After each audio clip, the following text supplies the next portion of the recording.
Welcome back to Genesis Custom Sabers.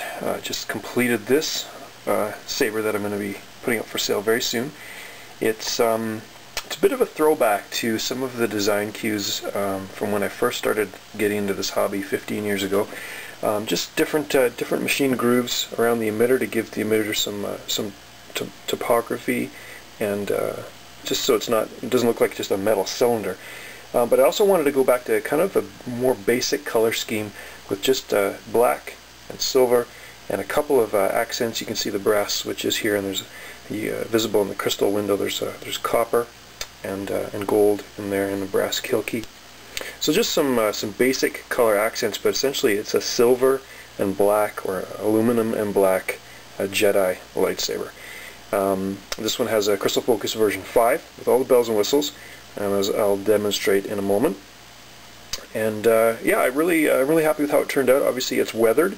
It's intended to look really well used and worn, but also well taken care of.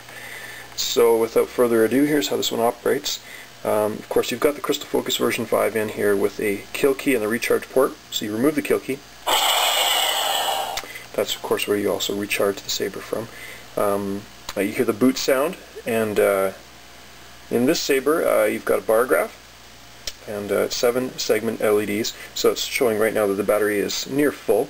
It serves as a battery level meter in there. Of course, you've got a power button and an auxiliary button. The auxiliary button can navigate the menu.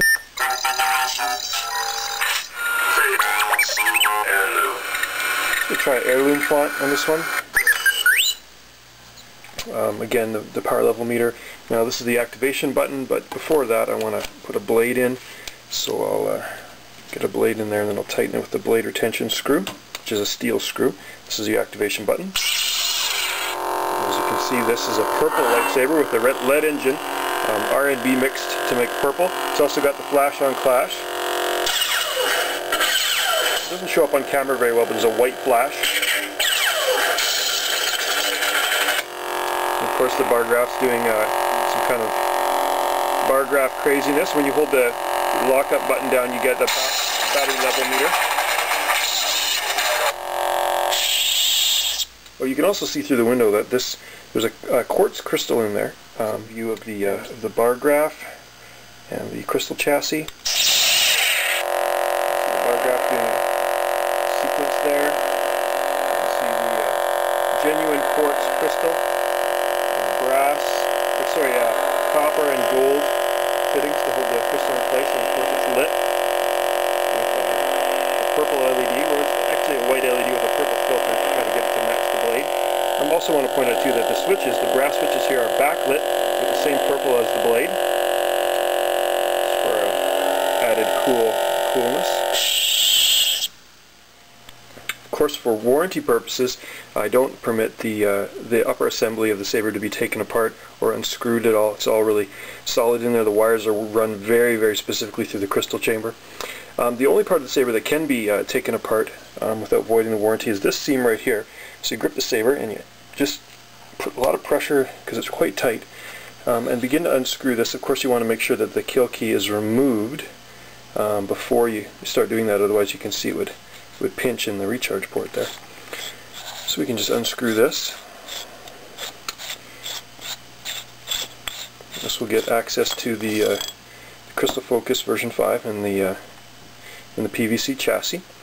Of course, everything's very tightly compacted in there, including the power extender for the flash on clash.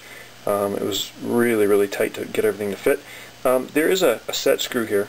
This is tightened to hold this PVC chassis from sliding, so everything's nicely lined up. If for whatever reason it ever became out of alignment, in other words, the recharge port wasn't lining up the hole when it was screwed in, you can just gently loosen off this a half a turn, and then you can maneuver the PVC chassis so that it lines up, and then tighten it up again. It's just an adjustment that you should never need. Again, you can see the crystal and the chassis in there. I wouldn't recommend taking or popping out the Crystal Focus. Everything's lined up perfectly, but if you do want to get access to the SD card to change the sound fonts, here's how you do it. Of course, you put the kill key in to deactivate power of the saber. Now the kill key's in, you can't start the saber up. There's no power to it. Of course, again, the magic implement is the pencil eraser. You put the pencil eraser in here, and you can see when the SD card will click. There, and it pops out.